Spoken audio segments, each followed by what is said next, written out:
जय हिंद दोस्तों, स्वागत है आपका और एक नई वीडियो में और एक नए टॉपिक के साथ। मैं हूं डॉक्टर देव, मैं हूं राजेश। स्वागत करते हैं हमारे यूट्यूब चैनल। पहले दोस्तों वीडियो देख लेते हैं, आशा करेंगे पसंद आएगा और पसंद आए तो लाइक और शेयर जरूर से कर दीजिएगा। और चैनल पर पहली बार है सब्सक्राइब नहीं किया साथ में सब्सक्राइब भी कर दीजिएगा। चलिए स्टार्ट करते हैं। अहम बात है कि इस बार के यूके चुनाव में 107 जो उम्मीदवार हैं वो भारतीय मूल के हैं और ये अब तक की सबसे बड़ी तादाद है। इनमें से 30 उम्मीदवार जो हैं वो कंजर्वेटिव पार्टी के हैं, जिनमें 23 नए चेहरे हैं, जबकि लेबर पार्टी से भारतीय मूल के कुल 33 उम्मीदवार हैं। नए आने वाले प्राइम मिनिस्टर शायद आपको ज्यादा इंडिया को सपोर्ट करते हुए नजर आए।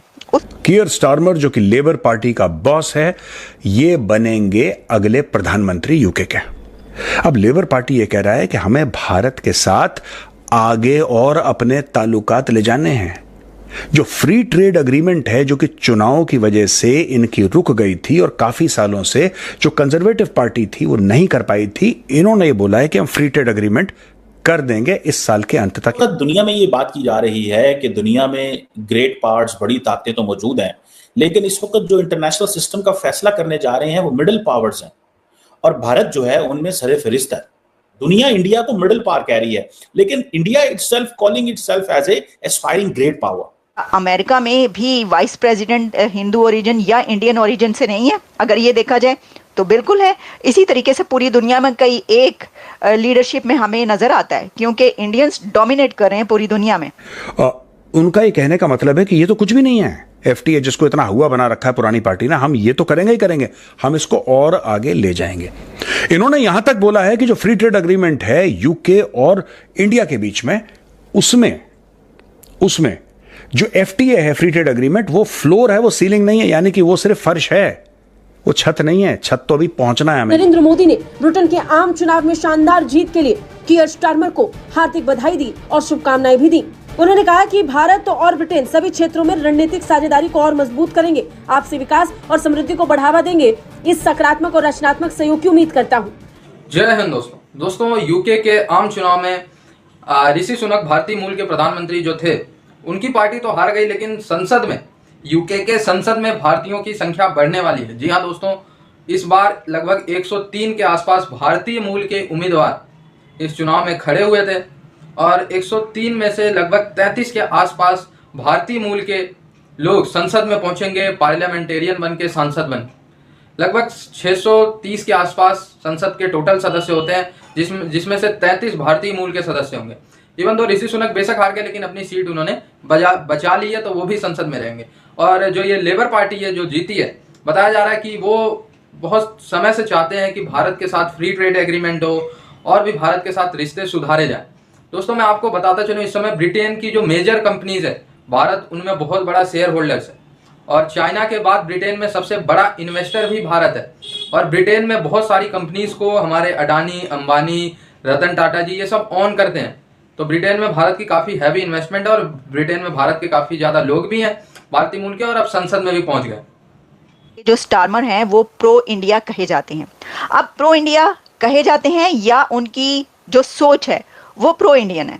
इसकी वजह यह है कि उन्होंने यूके के अंदर जो हिंदू फोबिया है उसके खिलाफ बात की। कभी भी ऐसी जब भी कोई बात हुई जिसमें कि हिंदूज के हवाले से इंडियंस के लिए कोई ऐसे सेंटिमेंट नजर आए, तो उन्होंने उसके खिलाफ बात की और ना सिर्फ इंडियंस को सपोर्ट किया बल्कि हिंदुइज्म को भी उन्होंने वहां पर सपोर्ट किया है। एक तो ये कि जाहिर है कि वो एक ऐसा जहन रखते हैं और जो सोच मैंने आपको उनकी बताई है, जो उनका बैकग्राउंड है, तो वो ये समझते हैं। और इसके साथ साथ एक और बात यह कि खालिस्तान के हवाले से भी जब कई जगहों पर ऐसी उन्होंने स्टेटमेंट्स दी हैं जिन स्टेटमेंट्स के मुतालिक कहा जाता है कि ये इंडिया की सपोर्ट किया उन्होंने।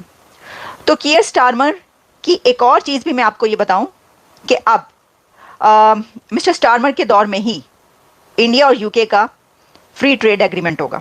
इलेक्शन की वजह से जो उसके अंदर कुछ थोड़ा सा ताखिर ये पौध आया था, अब ये कहा जा रही है बात कि वो पहले से ही ये तय कर चुके हैं और ये समझते हैं कि इस एग्रीमेंट को इंडिया और यूके के बीच होना चाहिए। तो इस वक्त यूके की जो सिचुएशन है वो इंडिया के लिए विन विन सिचुएशन है। अच्छा, अब अगर हम इसको ये देखें कि क्या आप ये समझते थे कि कोई भी यूके का प्राइम मिनिस्टर कोई भी नया आए तो क्या वो इंडिया को सपोर्ट नहीं करेगा क्योंकि ऋषि सुनक इंडियन ओरिजिन से थे? ऐसा होगा? ऐसा नहीं हो सकता, क्योंकि हमें ये नज़र आ रहा है कि देखिए पूरी दुनिया में जो भी लीडर्स और जो भी कंट्रीज नजर आते हैं, कौन पागल होगा कि जो इंडियन इकोनॉमी के साथ ना जुड़ना चाहता हो? कौन सा वो लीडर होगा दुनिया का कि जो इंडिया के साथ बिजनेस ना करना चाहता हो? या कौन सा वो लीडर होगा, आप बताइए मुझे, कि जो ये कहे कि नहीं मुझे अपने कंट्री के लिए फ़ायदा नहीं चाहिए होगा तो मैं इंडिया से ताल्लुकात अच्छे नहीं बनाऊंगा? ऐसा नहीं हो सकता।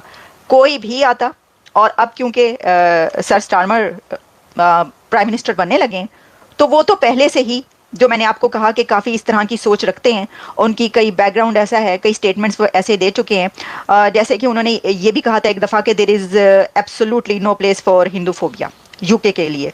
फिर उन्होंने जो पार्टनरशिप है इंडिया के साथ, अपनी इकोनॉमी की पार्टनरशिप, उसके ऊपर भी कई मरतबा जोर दिया, और इंडिया को एक बड़ा इंपॉर्टेंट कंट्री के तौर पर वो देखते हैं और ऐसे ही समझते हैं। तो एक नया, खास तौर पर जब एक नया प्राइम मिनिस्टर आता है यूके का, तो उसको तो ये चाहिए होगा कि वो अपने कंट्री की इकोनॉमी को बेहतर करके दिखाए, और अपने कंट्री की इकोनॉमी को बेहतर करने के लिए उसको ऐसे एक कंट्री की यकीनन ज़रूरत होगी कि जिसके साथ जब वो बिजनेस करेगा और इकोनॉमी अपनी जोड़ेगा और उसके साथ अच्छे रिलेशंस बनाएगा तो, और उसको सपोर्ट करेगा, तो उसकी कंट्री को और उसकी हुकूमत को फ़ायदा होगा। तो ये तो एक, यानी इसके ऊपर कोई ऐसी दो राय होनी ही नहीं चाहिए, और है ही नहीं। अब ये कह रहे हैं, इनके बदले बदले सुर हैं दोस्तों। लेबर पार्टी के सुर बदल गए। अब लेबर पार्टी ये कह रहा है कि हमें भारत के साथ आगे और अपने ताल्लुकात ले जाने हैं। जो फ्री ट्रेड एग्रीमेंट है, जो कि चुनाव की वजह से इनकी रुक गई थी और काफी सालों से जो कंजर्वेटिव पार्टी थी वो नहीं कर पाई थी, इन्होंने ये बोला है कि हम फ्री ट्रेड एग्रीमेंट कर देंगे इस साल के अंत तक, यानी कि 2024 के एंड तक हम फाइनलाइज कर देंगे। इन्होंने यहां तक बोला है कि जो फ्री ट्रेड एग्रीमेंट है यूके और इंडिया के बीच में, उसमें जो एफटीए है, फ्री ट्रेड एग्रीमेंट, वो फ्लोर है, वो सीलिंग नहीं है, यानी कि वो सिर्फ फर्श है, वो छत नहीं है। छत तो अभी पहुंचना है हमें, यानी कि वो बेर मिनिमम है। कहने की ये बात है, फर्श और छत से जो मुकाबला ये लोग कर रहे हैं या उसका कंपैरिजन कर रहे हैं, उनका ये कहने का मतलब है कि ये तो कुछ भी नहीं है। एफटीए जिसको इतना हुआ बना रखा है पुरानी पार्टी ना, हम ये तो करेंगे ही करेंगे, हम इसको और आगे ले जाएंगे। इंडिया और यूके ने 13 राउंड एफटीए के, फ्री ट्रेड एग्रीमेंट के 13 राउंड कंप्लीट उनके हो गए थे, और इनहैंस करना है 38.1 अरब पाउंड की, 38.1 अरब पाउंड की एनुअल ट्रेड है भारत और यूके की, जिसको कहीं और आगे ले जाना। ये लोग चाहते हैं कि 100 अरब पाउंड की हो जाए over a period of a few years और सो, और डेकेड और सो, 100 अरब पाउंड की हो जाए, जो हो भी जाएगी। इंडिया बहुत कुछ यूके को बेच सकता है, यूके से बहुत कुछ ले सकता है। तो ये इनकी एक कमिटमेंट है कि हम लोग इसको करेंगे दोस्तों। और इसके अलावा एक और बड़ा पॉइंट है कि डिफेंस और security cooperation partnership is likely to continue strengthening building on recent momentum from 2+2 mechanism and Defense Minister Rajnath Singh visit। तो देखिए, जो स्ट्रेटेजिक एंगेजमेंट होती हैं, डिफेंस होती हैं, वो चेंज नहीं होती। लेकिन अच्छा, ये लेबर कह रहा है कि plans to promote a free and open Indo Pacific based on rules based order, ये वही एंटी चाइना वाला मैटर है। ये पूरा इनका एंटी चाइना वाला वही मैटर है जो अमेरिका बोल रहा है। जैसा कि मैंने आपको कहा कि हर कंट्री इस वक्त इंडिया के साथ रिलेशंस बेहतर बनाना चाहता है, और ना सिर्फ ये बल्कि उनके साथ रिलेशंस अच्छे करने, पार्टनरशिप बेहतर बनाने पर भी इंडिया की तरफ से पैगामात जाएंगे और बात की जाएगी। और देखें, वैसे भी बात यह है कि यूके के साथ इंडिया के रिलेशंस जो हैं वो काफ़ी अरसे से काफ़ी बेहतर हैं। दोस्तों, जो ब्रिटेन के मैंने आंकड़े देखे तो लगभग 19 लाख के आसपास भारतीय रहते हैं और 16 लाख के आसपास पाकिस्तानी रहते हैं। 15 से 16 लाख के आसपास पाकिस्तानी भी ब्रिटेन में रहते हैं। अगर हम वैसे बात करें तो ब्रिटेन में लगभग 2.4% हिंदू पॉपुलेशन है और लगभग 7% के आसपास मुस्लिम पॉपुलेशन है, आज 2024 की मैं बात कर रहा हूँ। और ब्रिटेन में एक आंकड़े के अनुसार लगभग 1.5 लाख भारतीय मुस्लिम कम्युनिटी भी ब्रिटेन में रहती है।